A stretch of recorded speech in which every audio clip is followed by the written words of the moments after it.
Hey guys, it's Brigadier Child again. This video hopefully shouldn't be too long. I'm just going to talk about the paints I use. These are not the only paints I will ever use, and I intend to have far more than this just to give me a bit of variety. So, here I'm just going to put out some paints that I'm sure you've all used or you will all have heard about.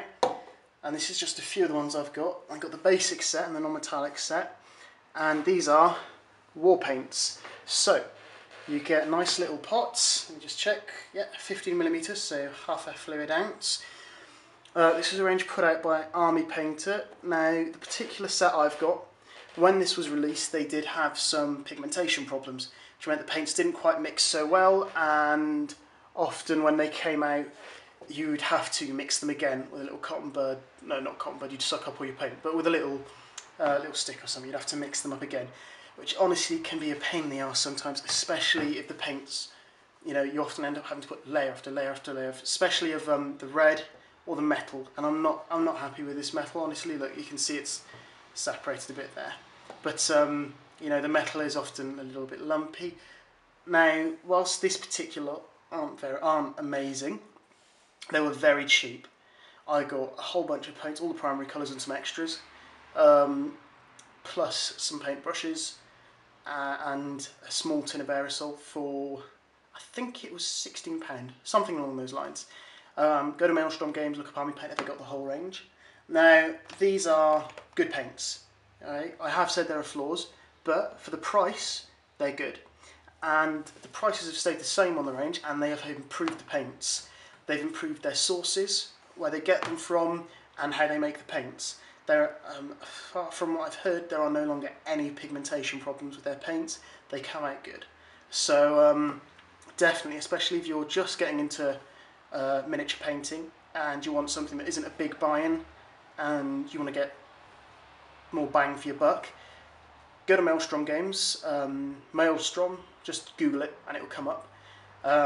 Go to their hobby section, go to Army Painter, and look up the war paint starter boxes. There are 2 boxes. I think there's one for the white spray, one for the black spray.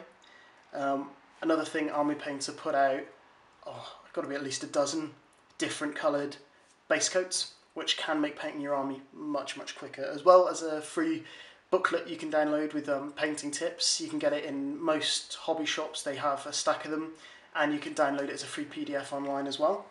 So that's Army Painter's War Paints range. They do have another range, and I think their current range, excluding the metallics, so metal and gold, I think there are now 36 paints, and they do have a mega set out now. But I think Army Painter, I would go with their brushes over their paints. So, and we'll look at brushes either in this video in a bit or in another video. So I'll move quickly on to my next favourite bunch. And these are Vallejo Model Colour. Now I've got maybe 8 or 9 of these. I'll just move them into the camera, sorry. Now these are, I think, some of the best paints on the market. They mix really, really well. They come in these great little 17mm pots, so actually you get a little bit more than you do with the war paints. Easy to squeeze out, and you can just get out as much as you need and paint with that. Now, they are expensive. I think they're either on a par with Games Workshop paints or a tad bit more expensive. But again, you can buy good starter sets with them. If you go on to Maelstrom Games, you can get massive starter sets. Think the Games Workshop hobby set with all the paints and stuff in it. You can get something significantly bigger than that. And they have, you know, model air, model colour, military air, or military colour, I think it is. They have a whole bunch of ranges. Now, this is the most recent one I picked up, which is Panzer series. This is German, German camouflage dark green. Fantastic paint that I've used a lot on them. Just uniforms is the base for my uniforms, which I know is probably bad for late war, especially your SS, but I like the effect it gives anyway. And it's all about your own taste. I'm not painting these models for someone else, I'm painting them for me. So yeah, these are definitely really good paints. Again, they are a lot more expensive than Army Painter stuff, but you do get quality. You do get, and you get a little bit more as well. Only 2 mils more, but it's a little bit. So you can go onto Maelstrom or most hobby shops, actually, even non-wargaming shops, and you can buy these, and they're definitely worth investing in. So, and again, like I say, they have a whole load of different ranges, hundreds and hundreds of paints. And I do know that the best, some of the best painters and companies use these paints. I know Blue Table Painting, for instance, use them, and I'd wager 60–70% of commission painting companies out there will use Vallejo simply because of the varieties they offer. Next up is going to be some Games Workshop paints. So here we're just going to have Games Workshop paints through the ages. So here is some Chaos Black that I had 3–4 years ago. Still usable. There's loads of paint in it.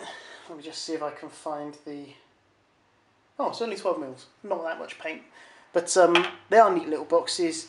Again, pop the lid open. I've been squirted so many times by overzealously tearing a lid off. But actually the paints aren't that bad. Foundation paints are fantastic as a base. One coat as a base and you can move on to start your shading and your different stuff. Really good paints. And I've got 3 or 4 of those. I've got a grey, a brown... Actually, I'll go grey, a brown and a green. So those were brought out. They were a massive big thing when they were brought out, and they are good paints. They are worth the money. Now Games Workshop have expanded their paint line absolutely massively, and they needed to be honest. They needed to so that they could keep up with the rest of the market. Now this is the new Citadel layer range, which I think is similar to Foundation. I'm not sure because I haven't read what they say about it. Now I went in and that was £2.30. That is cheaper than that, or it's cheaper than I was able to buy that. Whoops. It's a good colour, goes on one coat, little bit blocky, and it does need a lot of shading, but again it's not too expensive, and it goes on nicely, it mixes nicely. So yeah, Games Workshop paints are expensive, but actually you could do worse. You could do far worse than Citadel Hobby. Inks. So these are not inks put out by any wargaming hobby franchise. These are just basic writing inks that I have, and they're fantastic. So I have a dark blue and I have a black. Yeah, ink is not massively expensive. You don't have to go and buy it from somewhere like Games Workshop or somewhere like Vallejo. You can get it nice and cheap. It'll do what Army Painter's Dip does. You can go out to just any stationery store. It's cheap, or it can be. It's cheap, it's plentiful, it'll last for blooming ages. Just water it down a little bit, chuck it on, and it can be a nice, quick, cheap layering effect for big hordes of troops. So yeah, that is my paint, some of my paints, but that's the three companies I have. Now, brushes. I can see what you're thinking. I have an awful way of storing my brushes, but it works for me. So, this is one of the brushes you will get in an Army Painter starter set. Fairly large brush. You don't get fine detail brushes in them. I'll show you the other brush you get. That. And actually these have been quite useful, and you get that along with all the paints. They're good brushes, good heads, they don't split much or fray much. This is a stunning piece of kit I picked up. It wasn't cheap, mind, but I can't remember how much it was exactly. Where is it? There we go. It is their Insane Detail brush. Now that is the tiniest head you'll ever see. Great for Flames of War, great for doing little hand patterns and details and eyes. And I like the fact that it has that, whoops, let me get it there, triangular prism shape, which is exactly like a carpenter's pen. Now, I'm impressed that they picked up on that, because carpenter's pens are made to be really easy to hold and easier on the fingers. And they've just, they've really done themselves proud with that particular brush. So I can just pull them out. These are two of the other brushes I use, Citadel brushes from when I knew no better. And they're not that bad. And this is a brush, I can't remember the name of the company, Royal Crafters. Really good, gel grip, comfortable for doing lots of painting. But but again, very expensive. So that's my reviews done. I'm running out of time, and I will see you in my next video. Have a nice day.